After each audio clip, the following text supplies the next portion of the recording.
Yeah, recording.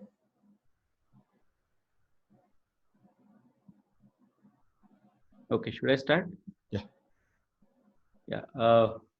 Welcome to our YouTube channel by fecotraining.org.in.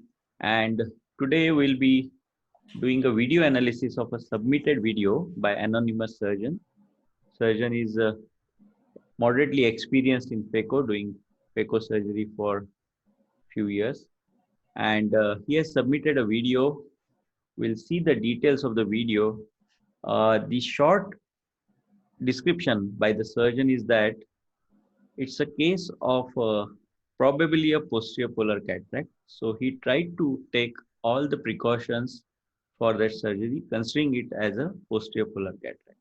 So I would request Dr. Deepak Megur to play that video, and then we'll review the video as it plays.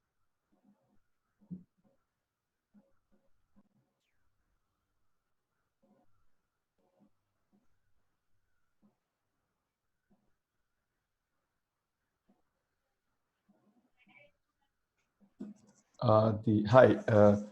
The details of the parameters which have been used by the surgeon, he has sent it as he's using a AMO compact sovereign machine, and the aspiration flow rate which is used is 32 and power is 50 and vacuum is around 350 millimeters of mercury.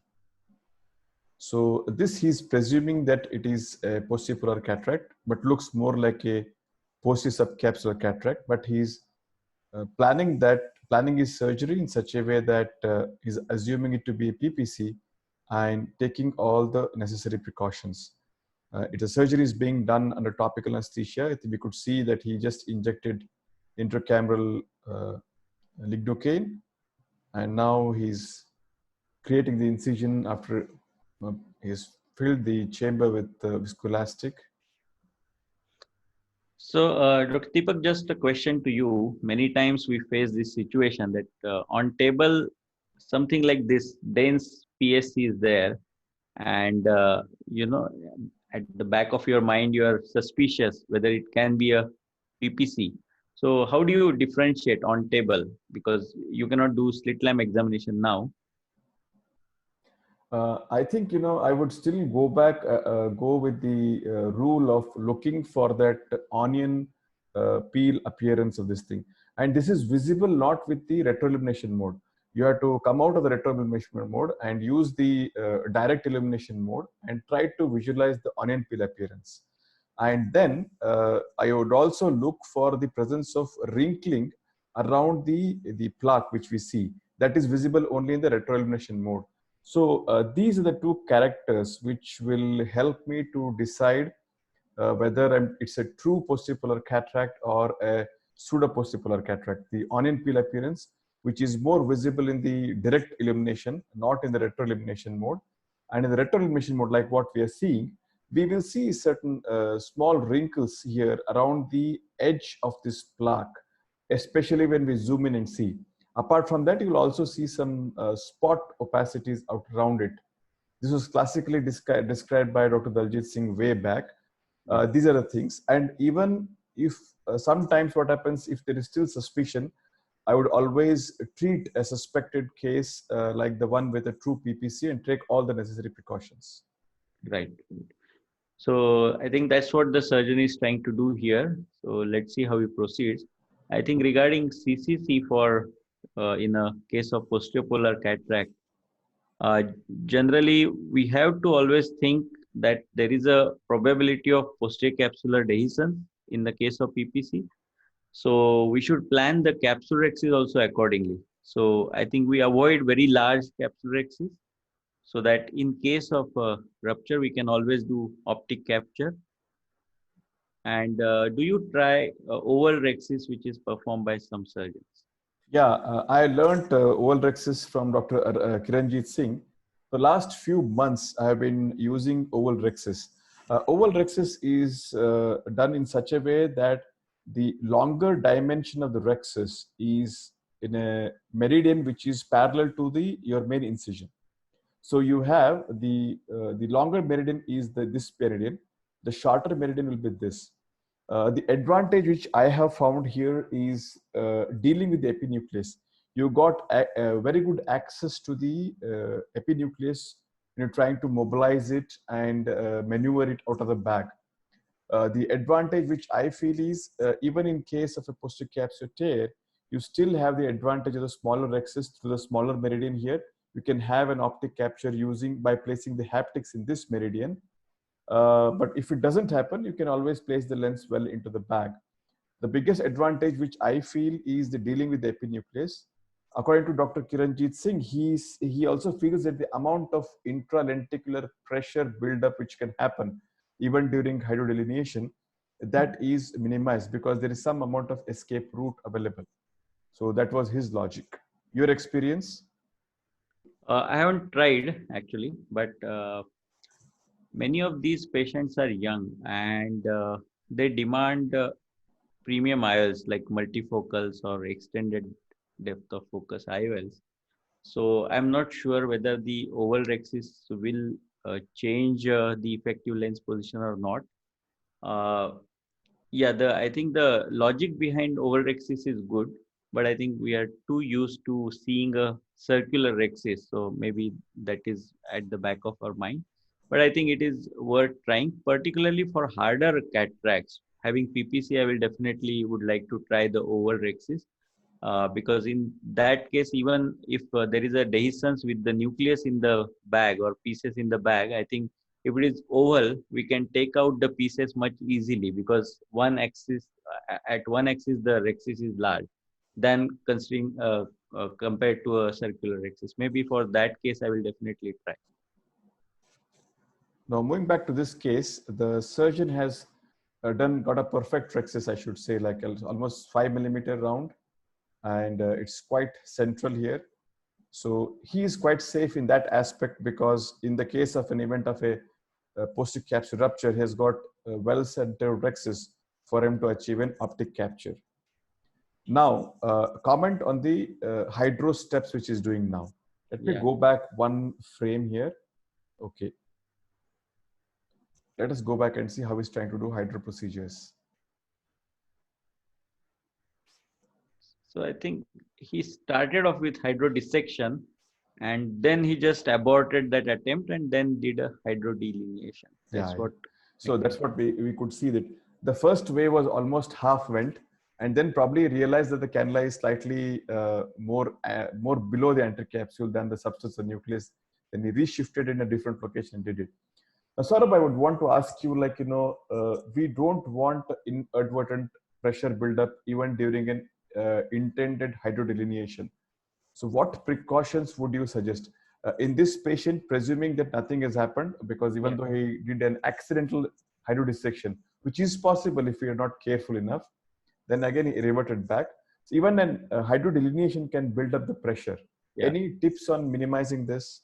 So I think here, if you see, he did a very forceful hydrodelineation, which I would avoid. So generally the hydrodelineation has to be done again slowly. You can do multi-quadrant, like go into small quadrants, and also always keep the posterior lip of the incision pressed so that there is no pressure buildup in the anterior chamber. Otherwise, the pressure buildup in the anterior chamber is enough for the blowout of the PPC. So I think that has to be avoided. Yeah, I think the second point is very, very important here. We don't realize that, when you're trying to hydrodelineation, we sometimes, if it escapes your attention, not pressing the posterior lip of the wound, then even hydrodelineation can blow out the posterior capsule. And the amount of fluid injected, we should be conscious that very small amount has to be injected. The another way to avoid this is by doing an inside-out hydrodelineation, as has been explained, demonstrated by Dr. Basavada, which I usually do. So to avoid this, but anyway, nevertheless, I think the dictum here should be that, never allow the pressure to build up.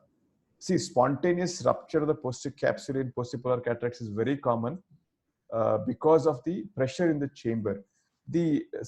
Funnily, I've seen that the posterior capsule in a postipolar cataract is much more forgiving when it is in a slightly anterior position rather than ballooning backwards. So being a little bit softer, hypotenuse eye is still forgiving compared to a deeper posterior capsule or more pressurized chamber. Correct. Yeah, I think that has been my experience as well. So I think low IOP phaco. So I prefer a surge rather than a deep chamber. Yeah, that's what I wanted to mention here. So it is much more, we're obsessed of maintaining a deep chamber so much, but in this case, it's actually counterproductive. It's counterproductive. We would want to have a softer eye, slightly shallower chamber all the time. The posterior capsule trampolining forward is actually more forgiving rather than ballooning backwards. So ballooning backwards, the spontaneous rupture is more common. And another important point which has not been explained in this video is the age of the patient. If the patient is above 50 years, usually the scleral rigidity is quite good. So it is much more forgiving compared to a younger patient, because the sclera stretches, then the chances of the pressure buildup inside the eye are much more higher.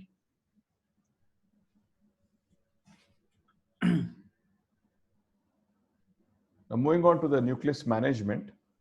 So what precautions, this is a very soft nucleus. Yeah. And again, what precautions would you take now before entering the eye with your phaco probe now?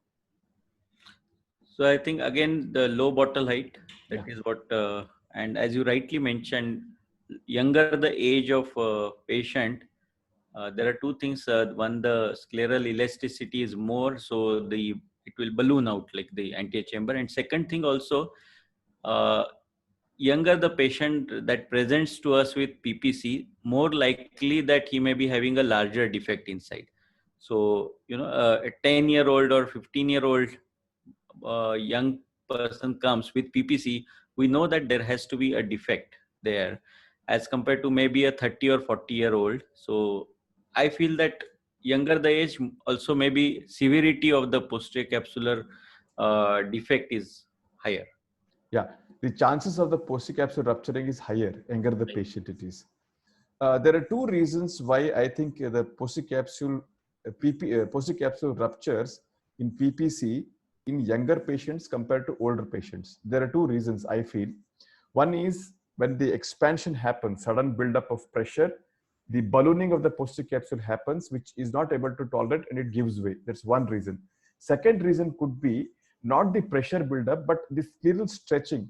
What happens is when the sclera stretches, the zonules also stretch. When the zonules stretch, the posterior capsule becomes taut. And when the posterior capsule becomes taut, even that pressure, which is not so much high, but still large enough pressure, is going to rupture the PC. So this is, according to me, the two theories of spontaneous rupture of posterior capsule in younger individuals.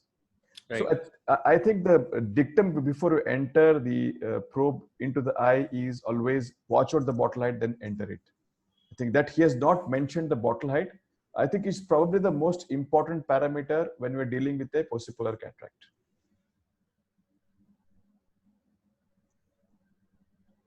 So I think if you have a phaco machine which can store the different parameters of phaco, particularly the intraocular pressure or bottle height, you should have at least one setting set in your machine which deals at a lower IOP.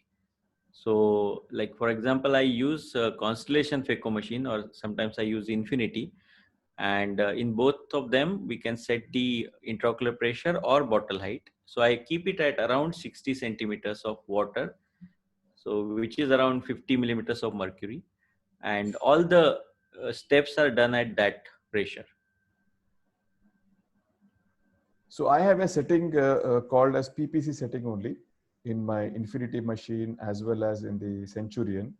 The bottle height, usually I would keep somewhere around 40 centimeters during sculpting, and then during epinucleus and cortex management, the epinucleus management or the nucleus management, the bottle height is increased to about 50 to 60 centimeters, never above 60 centimeters. So that has been my setting here. Now, when we go back and see to his nucleus management, I think it was very swift and fast, because the nucleus was very soft. He tried to chop the sculpt, but it was not there. But the nucleus was very freely mobile, so he could aspirate it.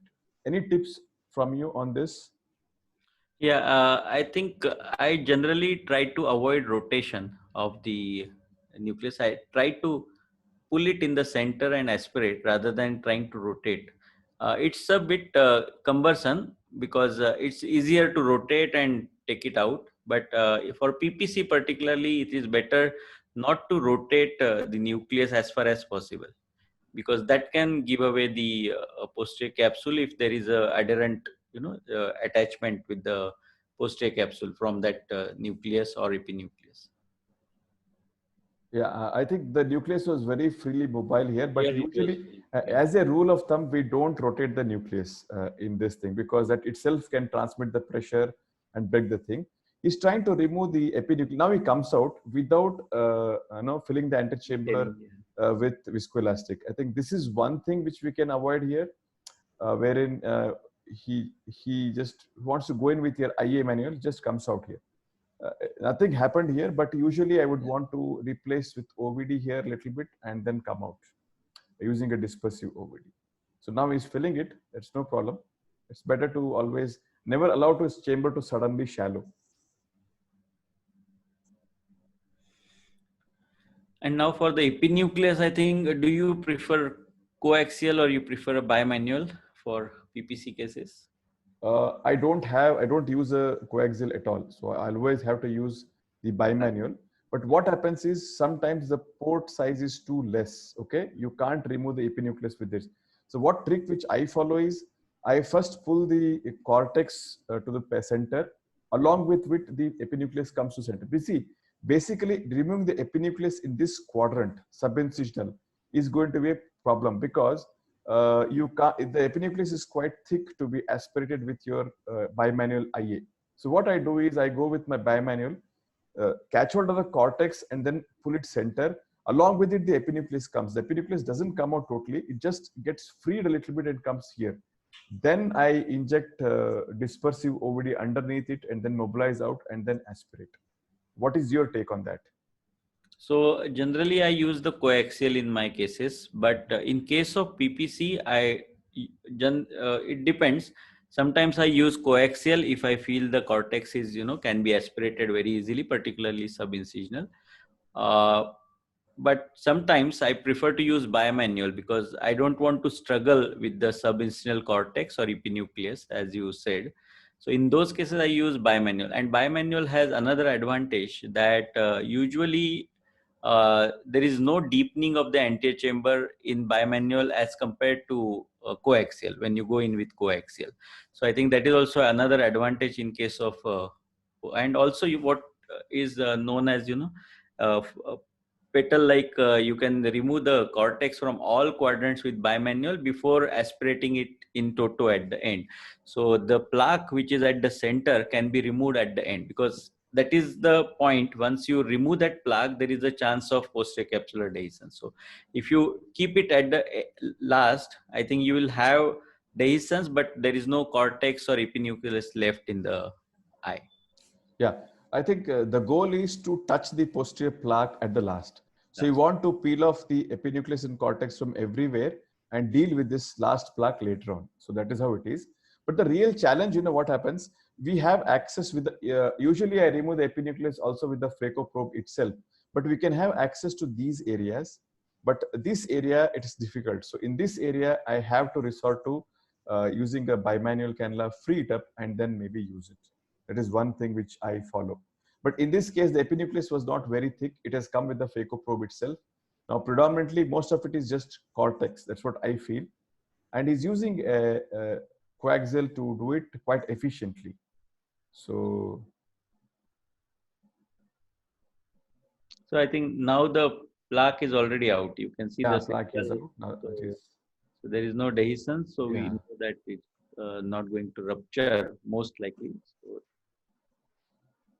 So, again, he has come out now. Even at this stage, before coming out, I would just introduce viscoelastic to the side port and then come out. But anyway, this case now it is almost clear that this is not a true post-polar cataract. So probably he has realized that, and he hasn't bothered to keep the chamber formed always. So I think these are the most important steps here. Yeah, He I has think taken. all. Yeah, I think Saurav. he has done a very good surgery. I think most of the steps he has done perfectly. Uh, Considering it is a PPC, maybe he would have done few things as we discussed differently. But apart from that, I think for posterior subcapsular cataract and soft cataract, I think he has done very good job. I think if you'd summarize, like, what are the 4 or 5 things which you would want to do in a PPC?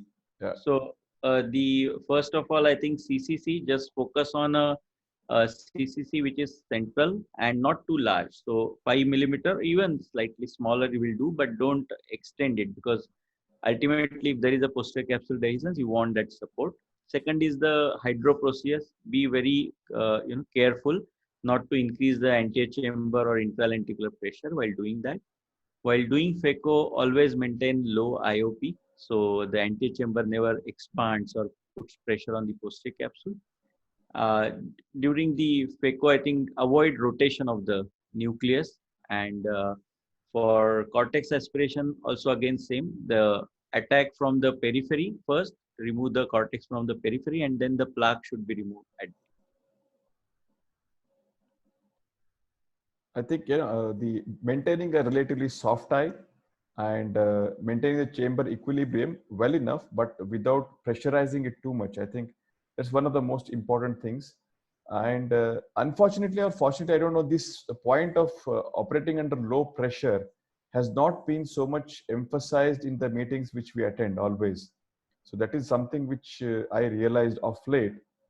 Otherwise, I think he has done a very good job at his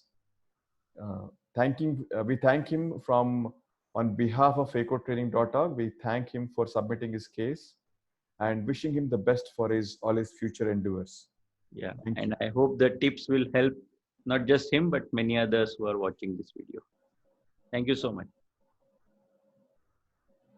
Okay, thank you. I think we'll stop here.